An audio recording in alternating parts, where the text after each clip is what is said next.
most of you know, I got out of the stock market around May and June last year, 2015, because my rich dad wrote a book. I wrote a book called Rich Dad's Prophecy, and it was predicting the biggest stock market crash in history coming in 2016. And in January of this year, it held the promise, but the markets got pushed back up again, so everything looks fine. So we have on both sides of the equation, as usual, we always have three sides to a coin. We have those who say the markets are going to keep going up, the economy's fine, and there's other people who are bears who are saying it's going to come down. And where Rich Dad stands is stand on the edge of the coin, not heads or tails, but listen to both sides. So today we're going to have a very exciting guest. His name is Dr. Alexander Elder. I've heard about him for years. He has fans throughout the world. He's a professional trader and author. He's the author of Come Into My Trading Room, Barron's 2002 Book of the Year. So Dr. Elder was born in Leningrad and grew up in Estonia, where I'll be in November this year. And he entered medical school at age 16. At 23, while working as a ship's doctor, he jumped a Soviet ship in Africa and received political asylum in the United States. He worked as a psychiatrist in New York City and taught at Columbia University.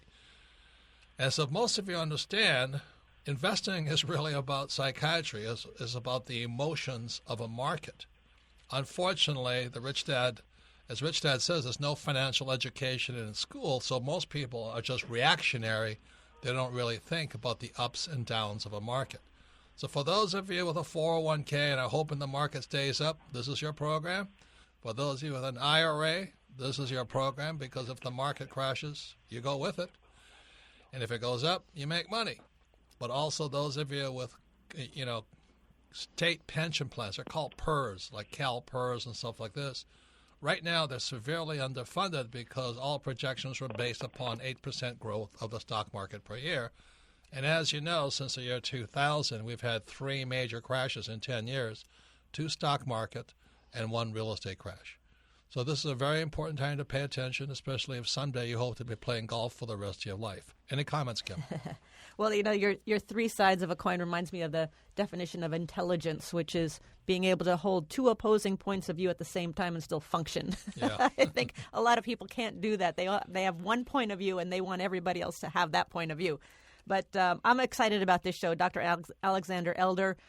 We have, in the world of trading, which Dr. Elder is an expert at, you've got your technical trading that looks at charts and numbers and figures and all of that. You've got your fundamentals, which looks at the bigger picture, the whole picture.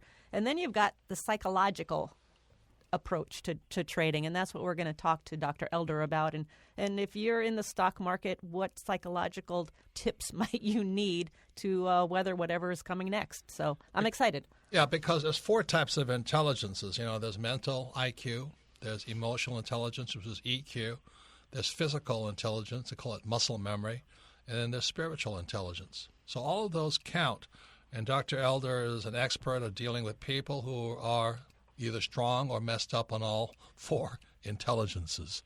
So anyway, welcome to the program, Dr. Elder. Thank you very much. So let me ask you this. Most people are risk adverse. I was at a party 2 days ago, and I was talking about the stock market crashing. This woman came unglued. She goes, But as a trader, you don't really much care if it goes up or down, because you can handle the ups and downs of a market. Is that correct?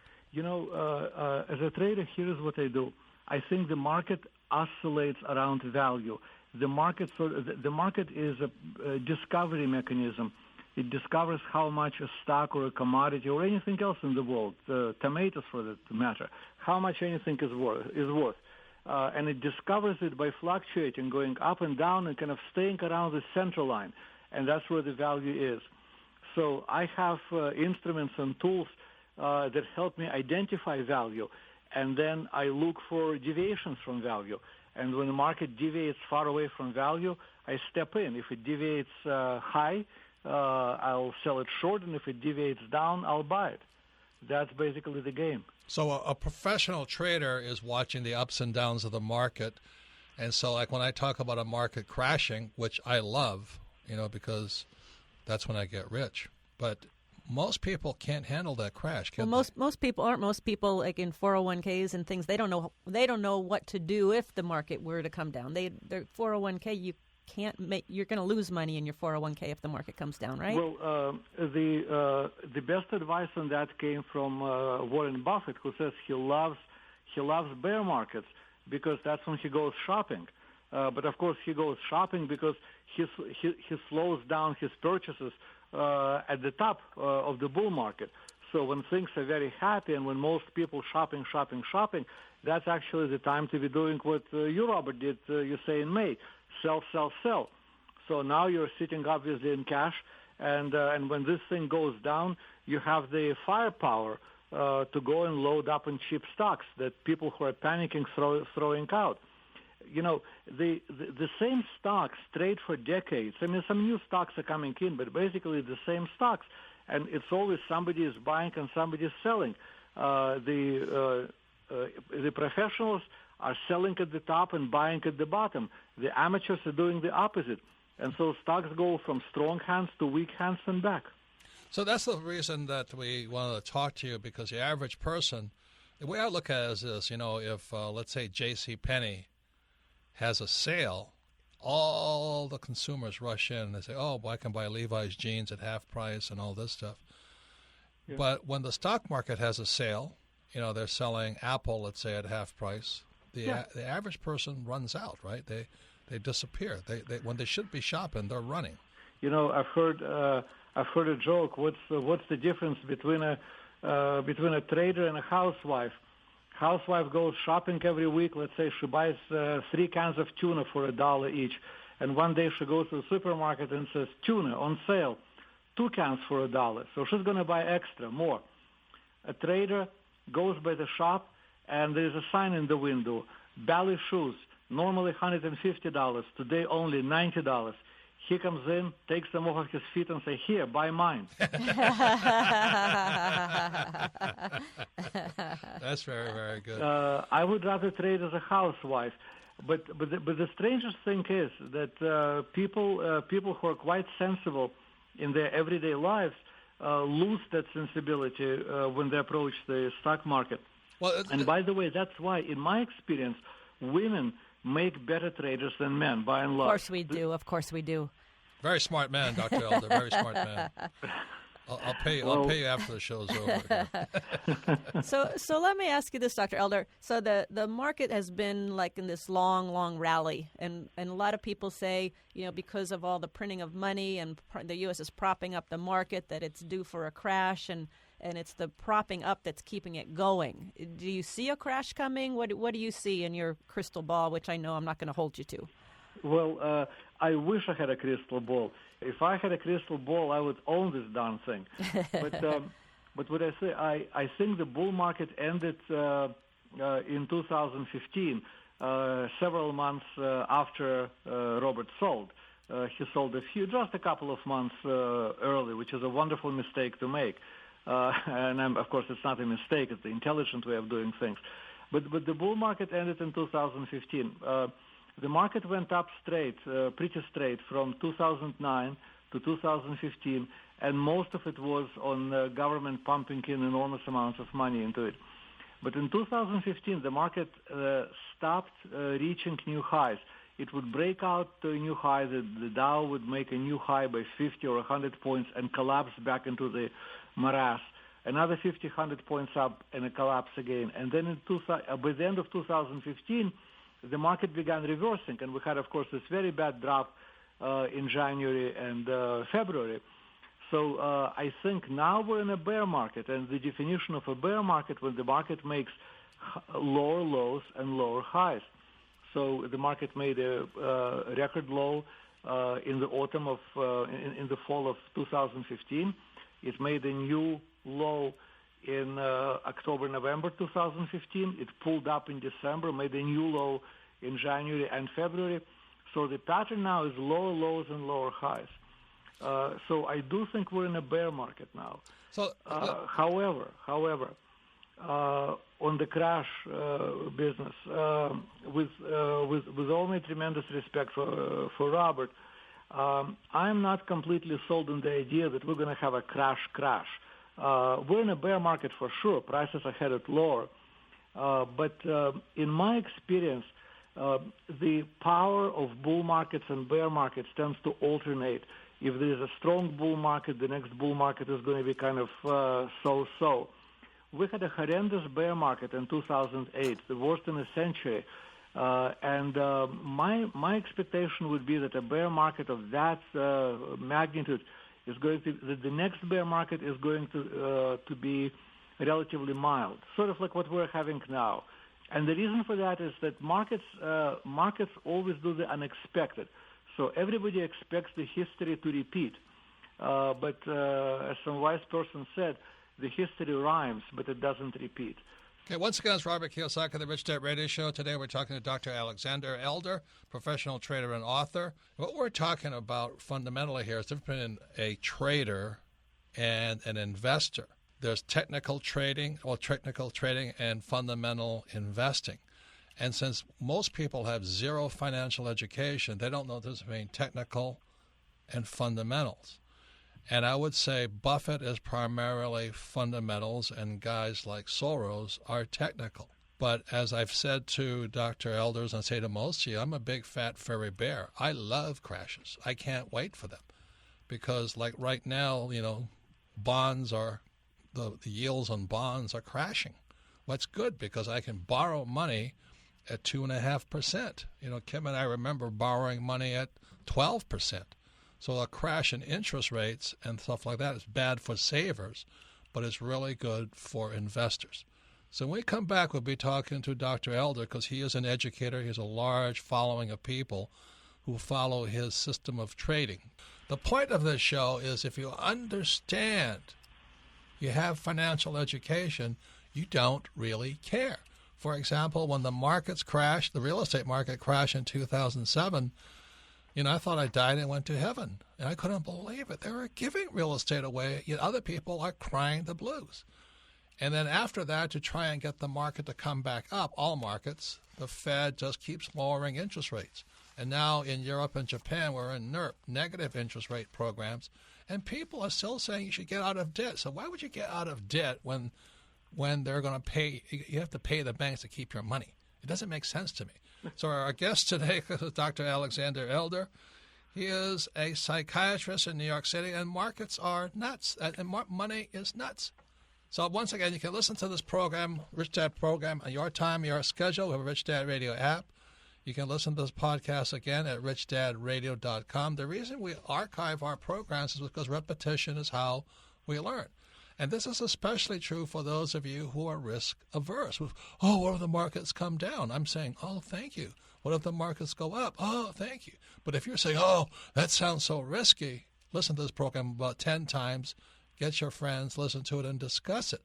Because it really doesn't make any difference if you have financial education. You can trade a market going up or coming down. Any comments, Kim? Well, I think that's the point. That's the whole Rich Dad point. The three sides of the coin is there. It goes up, it goes down, and it goes sideways. And you need to understand what's happening. And too often people just put their head in the sand and go, my 401k is like I just keep feeding it, but knowing that if the market does come down, they're going to lose money in that. So and what I think it's an important show. Yeah, the market crashed at 14,000 in 2007, and now it's at 18,000, and people are real happy. I'm going, I wouldn't be happy at 18,000. I'd be looking for a correction. So our guest today is Dr. Alexander Elder, and he is a man, I've taken courses from some of his disciples, that it really doesn't make any difference if markets are going up or down because you can trade it either direction with financial education and do quite well. Would you agree with that, Dr. Elder? Well, thank you very much for your kind comments. The only thing that matters to me is to find the direction and to find the extremes in the markets. Right now, the market is rich, so it's a good time to be selling and selling short. Of course, you've done it much earlier. You sold in May of last year, which was a fantastic time to do it. And eventually, this market is going to come down. Now, the question is it going to come in a crash? Is it going to come in a slow slide? Opinions may vary about that. But once it stops coming down, that will be the time to buy this thing. So if someone has a 401k keep on throwing money into it, but certainly now is not the time to go shopping. The time to go shopping is at the bottom of the market. So tell us how you train people to do what you know. And, we've had you on a program before. You're very popular. But I think you gave somebody you gave the last program we were on, give us the best word of advice. It takes about 4 years and anywhere from $20,000 to $50,000. It's like getting a college education. Right. Closer to 50, I would say. Inflation. And most of that money is going to be in losses, because the education itself is inexpensive. You buy a few books for $50 a piece. You may take a course, spend a few $100, a couple of $1,000, but most of that $50,000 is going to be your losses. Right. And so, Dr. Elder, at the break, and you just touched on it a little bit. You talked about the difference between direction versus target. So we've had a lot of guests coming on the show, and they say markets are so manipulated, and the Fed is out of tricks. They can't lower interest rates anymore, and so they're predicting a crash, and the crash to you would be the target. Is that right? Yeah, that's to me that's more bravery than I possess. The market is clearly overvalued here. I'm short. I'm sitting talking with you, and of course I'm talking from in front of a live screen which has all my stocks there. And I'm short.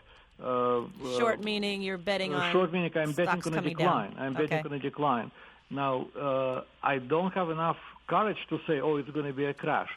Let me bet on the decline as long as the thing is declining, and then when it stops declining and bottoms out, I'll have cash on hand. I'll be covering my shorts, and I'll have cash on hand to be buying. And I'm already starting to make a list of stocks to buy.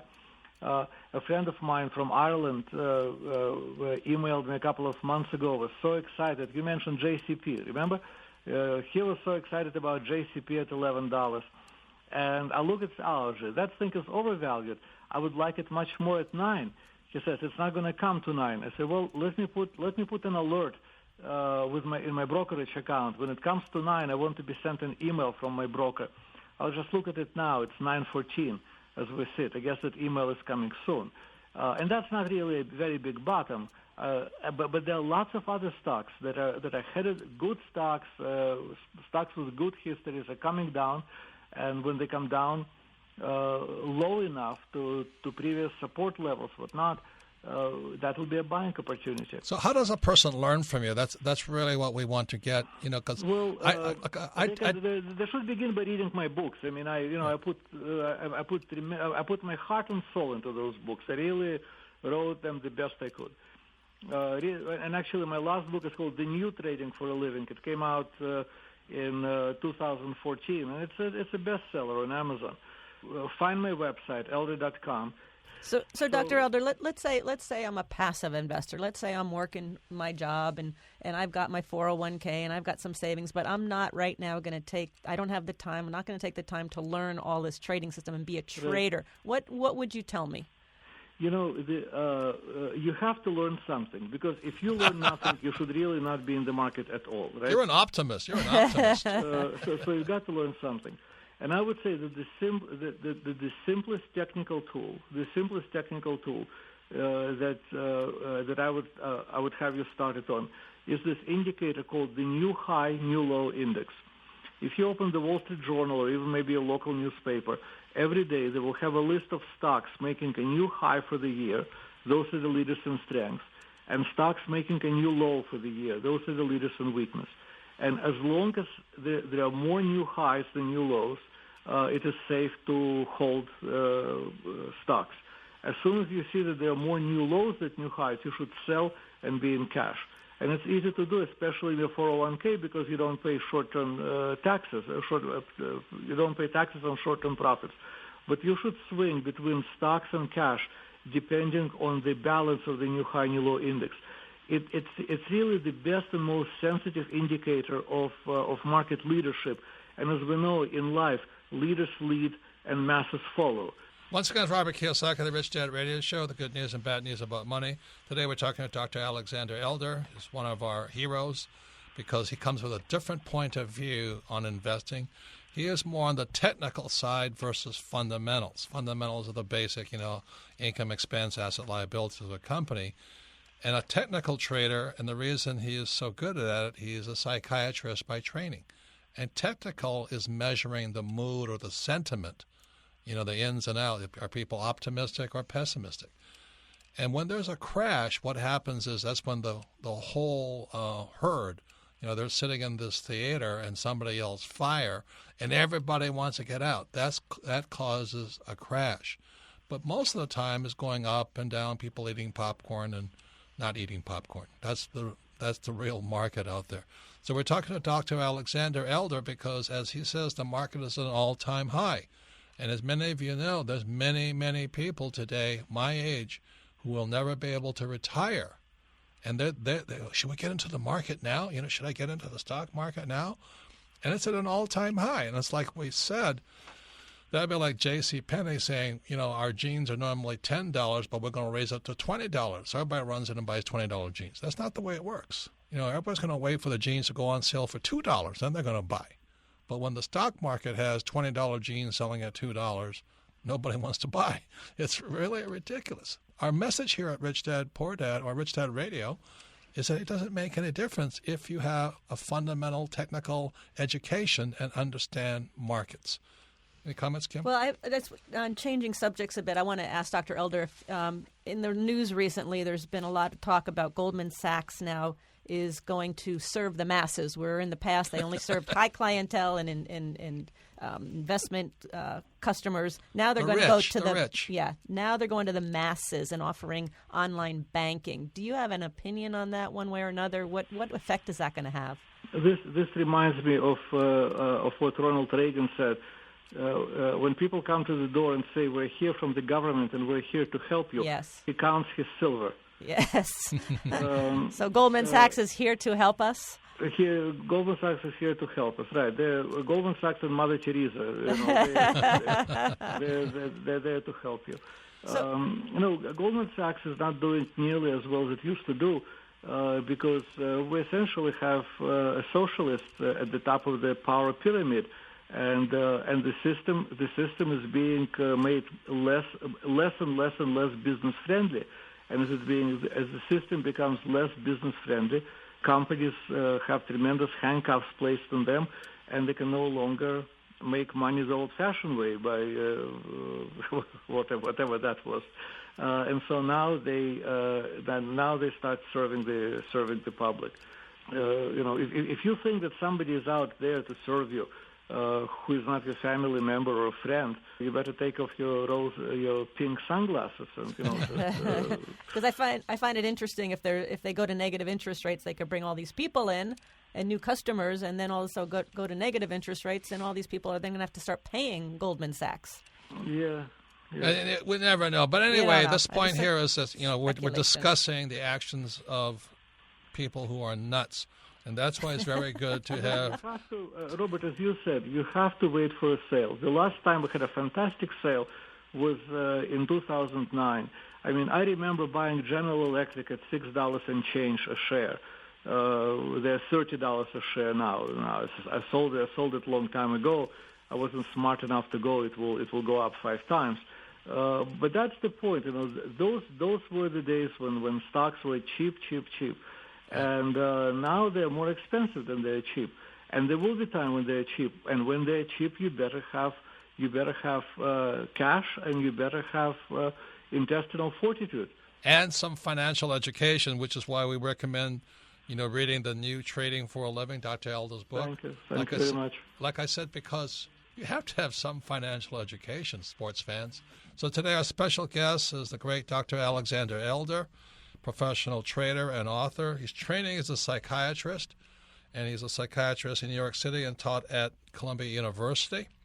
He is the author of Come Into My Trading Room, 2002, Barron's 2002 Book of the Year, Trading for a Living, and the new Trading for a Living. And the reason we have this program is because most people have no financial education.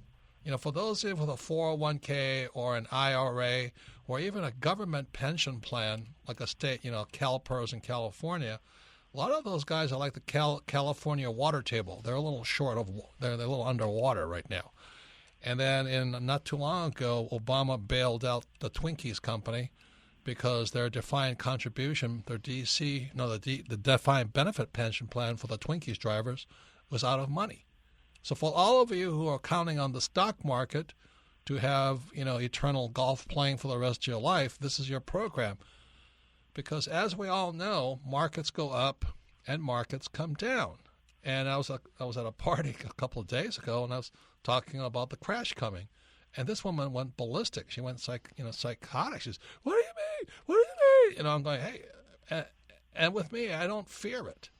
Like in flight Most school. Most people do. Yeah, in flight school, where as pilots, the Marine Corps teaches us to fly with an engine or without an engine, so you're not afraid of crashing. So our guest today is Dr. Alexander Elders, and his point of view is just watch the markets, learn something. You've got to learn something. Don't just sit there and hold and pray and hope we're the highest market in history. The Dow's never been this high, and people keep expecting it to go up, and the professionals are saying, well, maybe it'll come down.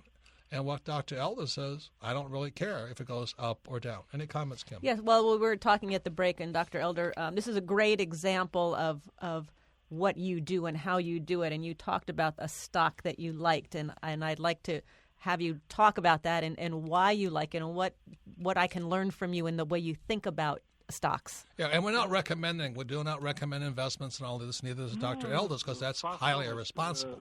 Far be it from me to recommend anything, because to give a recommendation to anyone, you have to actually know that person, what's their capital situation, what their risk tolerance, what their age, what their plans. I mean, there's no way you can advise somebody over the radio. But I can certainly share this little story, which will illustrate my approach to thinking about these things. Perfect.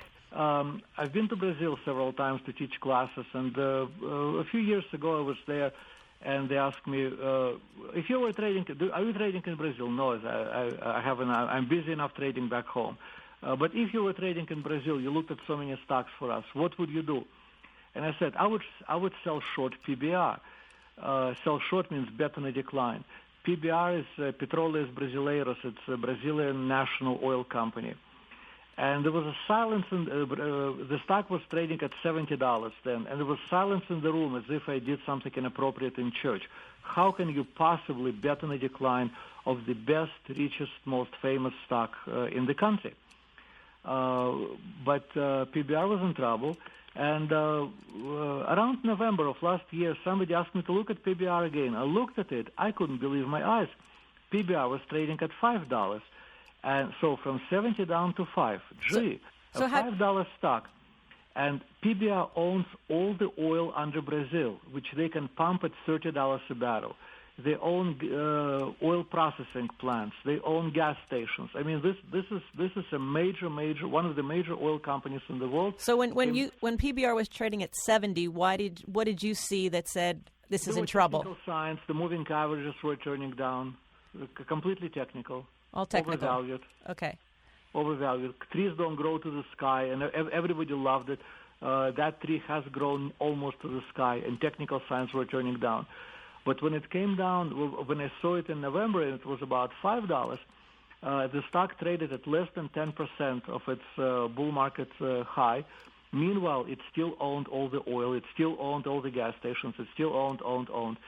And there was a huge scandal going on in Brazil, which continues to this day. I mean, the president or prime minister, she's going to be impeached, right? Right. Well, they've been arresting and jailing people at the highest levels of the industry and government for almost a year now. There is a huge. I mean, the country is profoundly. Corruption is a huge problem in that country, and finally they got some people with clean hands who are rooting it out. So I bought my first slug of this stock at about $4 and change, and stock went down. It continued down. It went a few cents below $3, reversed, and started going up. So I'm saying to myself, why is it so cheap? Well, two reasons. First of all, oil prices collapsed. Of course, oil briefly went down to $30, which was the break-even price for Brazil, plus the political scandal, which was all around this company, with the ruling party using this company as the party kitty box. And then it started going up. It went from 5 to 6. I bought some more. It went above 6. I bought some more.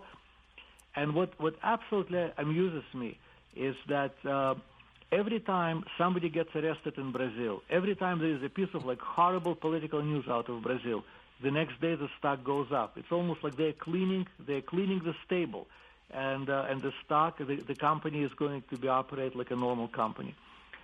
So this is an example of what I'm doing. I bought on a deep sale, and I'm holding it on the way up. Now, am I going to hold it forever? And no, of course not. Am I going to hold it to $70? I don't think it's going to go up because dreams like that don't repeat. But I think it's perfectly capable of going to $20 or $30. And, buying it at 5, 6, 7, which is what it is today, holding it to 20, 30 is not a bad plan. But that's precisely the point that, Robert, you were making. You've got to love crashes because crashes create values. A year from now, people are going to be looking back at PBR and saying, it sold for what? For under $3? Yeah, look at the chart. That's what it sold for. But Dr. Elder, how come you didn't buy? I was afraid. Yeah. Yeah, Dr. Elder, that was the same as Apple. Wasn't that true about 30 years ago? Yeah. Unfortunately, I wasn't, smarts come late to people. And unfortunately, I wasn't smart enough 20 years ago to buy. Apple was at $20, that pre-split. And it went from $20 to $700. I wasn't bright enough at $20. Just a technical question: can anybody buy a Brazilian stock? Can a U.S. citizen buy a Brazilian? It trades in New York Stock Exchange. Okay. It's a NYSE stock. Okay, great. Thank you. So once again, Robert Kiyosaki, the Rich Dad Radio Show. Today we're talking to Dr. Alexander, professional trader and author. And he is a very valued guest. He is a great friend and a great teacher, most importantly. And I highly recommend you read his book, The New Trading for a Living. His website is elder.com. And Dr. Elder and I have never really met personally, but I've met his students all over the world, and they're enthusiastic, they're happy, they love crashes, they love booms, they love busts. It's the greatest way to live because then you are not worried about things going up or down. And that is the message here at the Rich Dad Company. There's always three sides to a coin: heads, tails, and the edge, booms and busts. And as Dr. Elder says, I love it when markets bust. Right now, banks are charging you money for your savings, and people are still saving money. Are you nuts? I mean, your money has gone not so less valuable? Oh, no, I'm going to save money. And I look at that, I said, well, I'd rather be borrowing money. Oh, no, that's risky. That's the price of no financial education. Any comments, Kim? Well, I just want to go back to the oil company that Dr. Elders is talking about. You got her excited now, Doctor. And because it was all in the news now is all about OPEC and Saudi Arabia and what's happening with the price of oil. How is that going to affect? There was a big meeting in Doha, Qatar. All these wonderful oil people got together, and they were going to cut production in concert to support prices. And of course the meeting failed, and so they announced that, we failed. We will not be able to support oil prices. So the price of oil dropped about $2 a barrel overnight. And from that point, it went up, one way. When I woke up and saw what was happening, I bought some. I traded. I took a couple of dollars out of the game. Didn't get the whole run, but, hey, a chunk from the middle. And it's higher now than it was then. The most important thing is not the price. The most important thing is how the price reacts to news. And here, a major price support meeting failed, and oil just shrugged it off. Opened lower, closed higher, and went up without looking back. So I think $30 oil is history, and oil is headed higher. And I think there's a tremendous opportunity coming across the board in oil companies. Not yet, not at the moment. They need a little more time to stabilize. Some of them got a little too deeply in debt. But basically, I think, I think Napoleon said that all generals lose by fighting the previous war. Wars always change and markets always change. So today everybody knows oil crash, oil crash, oil crash. Well, yeah, but oil crash already come and gone. We don't have oil crash anymore. It was last year. The story now, oil up. I'm glad you're saying that because, we don't make recommendations, but I'll just tell you right now, I'm looking at oil because it's at an all-time low, and everybody's saying, oh, well, you shouldn't be buying that stuff. I'm going, Well, they keep burning it, so it's not like a pair of jeans, you can put on a shelf. They keep burning that stuff, and I kind of like it when it's low, but the average person's terrified of it. Yeah. Strange, isn't it? As a psychiatrist, what would you say about that human behavior? I think lots of people operate on fear. There was a wonderful book came out a few years ago by a professor Kahneman. He got a Nobel Prize in economics, and he actually Nobel Prize in behavioral economics. A wonderful book called Thinking Fast and Slow, and he shows concrete proof that fear is 3 times stronger emotion than greed. So people operate on fear more than they operate on greed. And if you get rid of fear, you become a free man. And as a free man, it's a good way to live. And one of the ways in which you live, you make money. Well, one thing I always talk to people, about fear and greed is that what's even worse than that is joy, because when people are joyous, they get stupid. Like when remember the real estate prices. You buy a house for $100, and then next week is $300, and all this. People got really excited. They kept buying bigger houses. Sell, take profits. Robert, aren't you afraid not to have a job? Aren't you afraid to go home today and you don't have a paycheck? And what about a government pension? You don't have a government pension. I don't have that. I just have a lot of fear, greed, and joy. So it's I really, really appreciate you being part of our our guest list here, because you always bring a fresh perspective to it. And the real what we are is an education company. And isn't it? Once again, we're not recommending PBRs. I don't say we recommend it. No. We're not talking about the price of oil. We're talking about how you control your emotions. Right. And the education. So isn't it true that the more education, the more experience you have, the less fear you're going to bring into your trading? Isn't that correct? It depends on the kind of education. Practical education, yes. Formal education, no. I think the higher level of formal education, the more difficult it is to make money in the markets. You know why that is? Is because sometimes the higher your IQ, which is mental intelligence, which is how you solve problems on your own, what is more powerful is emotional intelligence, or EQ. Yeah. And if EQ, many times high IQ people have low EQ. So this part of the program is Ask Robert. That's where you get to ask your questions. You can submit your questions to AskRobert@richdadradio.com. So, Melissa, what's the first question, please? Our first question today comes from Aiden in New York City. Favorite book, Rich Dad, Poor Dad. He says, Robert, you said you profited off the last big crash in 2008. Having predicted the crash of 2016, what is your plan to make money when the market crashes? Please be specific. Yeah, that's a typical kind of question I get from somebody who is emotionally unintelligent, low EQ, high IQ. They're so afraid that their fear, either greed, fear, or joy, affects their brain cells. We're always told, I don't really care, it's going to go up or down. That's a market. And the real question is how do you handle the ups and downs? Because if you cannot control your emotions, you'll panic. And I said on this program before, so I was at a party a couple of days ago. I told the market's going to crash. I'm all excited. I'm happy. This woman goes, it's so rich. How dare you say that? I said, look, when markets are coming down, I'm high as a kite. But other people are going down, down, down, and they think a crash is bad. And the purpose of the Rich Dad program and all of our products and all this, it doesn't make any difference. Because some people will get rich going up, some people will get rich coming down.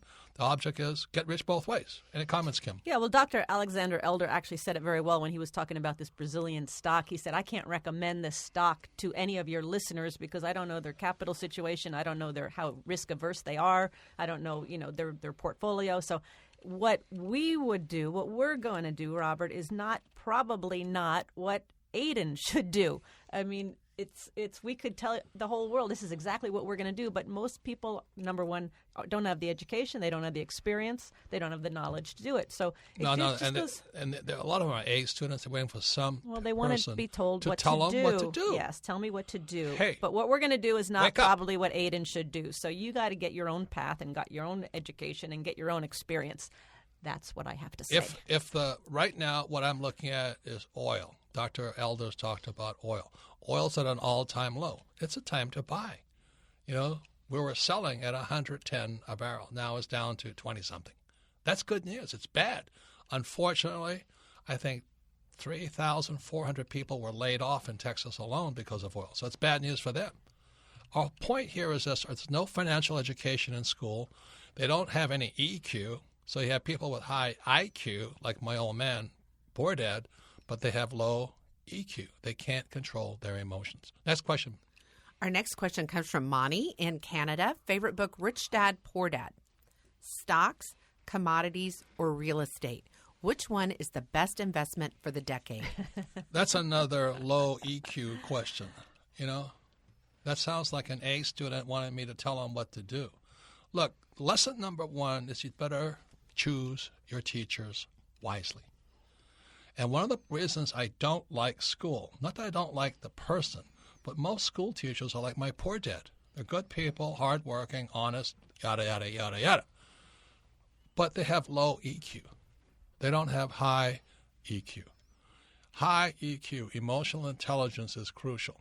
As we talked about on this program, you know, Dr. Ellis said fear is 3 times worse than greed. But there's another emotion higher than that. That's joy. You know, when somebody gets a pay raise, they spend their money. That's low EQ. Or, you know, when the real estate was going up in 2005, people were flipping property, buying new property. They were joyous. They were idiots. Idiots, complete idiots. Low EQ. So please understand there's 4 types of intelligences. There is mental, which is how you solve problems personally, like 1 + 1 is 2. It doesn't teach you how to take criticism or negotiate with people or take losses, which is EQ. There's physical intelligence. You know, golfers call it muscle memory. And then there's SQ, spiritual intelligence. You know, that's courage, love, respect, not taught in school. So the Rich Dad Company here is really into true financial education. And true financial education is not waiting for some poor person to tell you what to do, which is to invest for the long term, save money, and get out of debt and buy stocks. That is low IQ and EQ.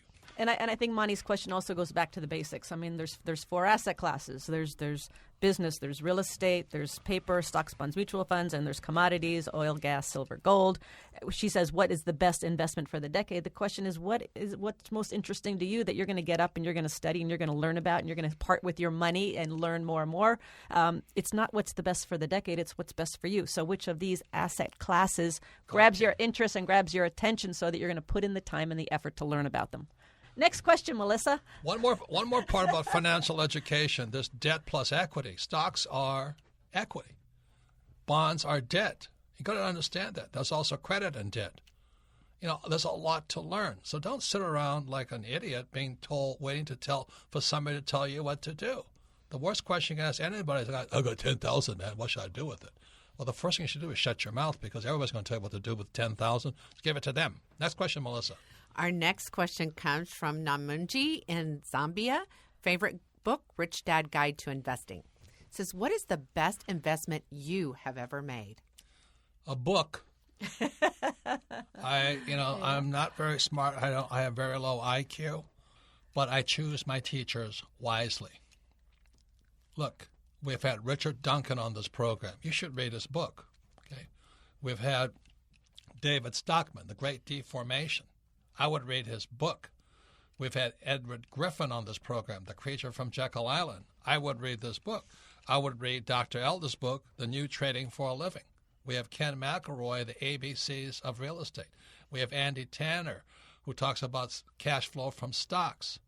Look, books are the best teachers in the world because they come from smart people. The problem with the school system, and again, I'm not picking on the individual, but most school teachers have low EQ. Very low EQ. That's why they cling to a job for job security. And if you listen to them, you're an idiot. Next question. Our next question comes from Charles in Chicago. Favorite book, Cash Flow Quadrant. It says, Robert, as we all know, a key to successful investing is having the right information. Which newsletters or periodicals do you subscribe to and/or where do you get your information? It's a great question. There's no such thing as right information. There's just timely information, and you got to consider the source. I subscribe to a number of newsletters. Number one is Bert Doman, the Wellington Report. I would subscribe to his letter. Also, I subscribe to Dow Theory, which is a whole other series for stock guys. But there's a whole bunch of others, and there's a lot of free stuff on the web. But be careful. Remember, choose your teachers wisely. I don't like telling people what to do, because what I do is maybe not what you should do. Any questions, Kim? Yeah, well, as you're talking about newsletters and information on the web, you really got to consider your source, too, because, for example, I get a lot of newsletters from different real estate investment companies, some of the big ones. And they're always talking about how great the economy is, how great it is to be real estate. So I take certain information, but I consider the source because, of course, they want me to buy real estate. They want to sell me a piece of property. So you got to also consider your source as you're looking at your resources. And you see, most people who take advice from not smart people. They take advice from salespeople. Yes. Stockbrokers, real estate brokers, insurance brokers.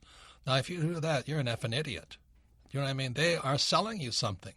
And you should always consider the source. Look, most people who are brokers are broker than you are. If you understand that, you'll be careful who you take advice from.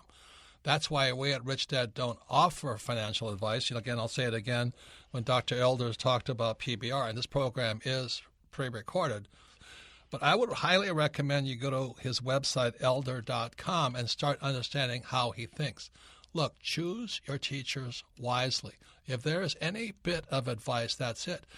And that's why you find teachers who really understand what they're talking about and talk to your level. For years there was a thing called Greenspan. It was called Fed speak. They purposely say nothing to keep you confused. And this guy Bernanke, some people call him the greatest guy on earth.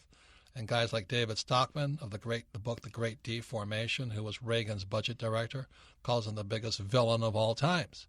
So your choice here is not that one is right or wrong. Please choose your teachers wisely.